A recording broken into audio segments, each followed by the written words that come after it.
Na-enjoy ni Sparkle Star Ara San Agustin ang pagbuo sa romantic comedy film na Project Baby.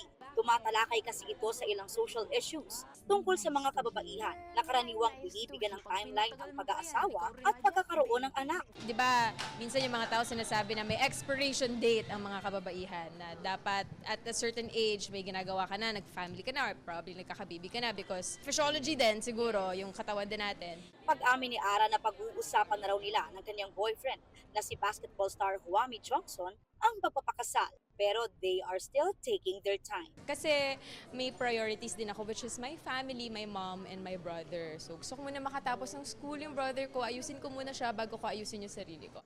Ang co-star ni Ara sa pelikula na si Yasser Marta, nasa isip na rin ang pag-settle down with girlfriend Rob Ginto. Go with the flow. Kung ano yung gusto ni Madam, yun din yung gusto ko.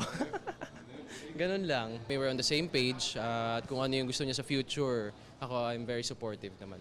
Hi, baby. Si Kim Son-tan naman, kahit parating may baby update sa TikTok, may nais munang ma-achieve. Investment, sustainable na business in the future bago ko isipin yung mga yun.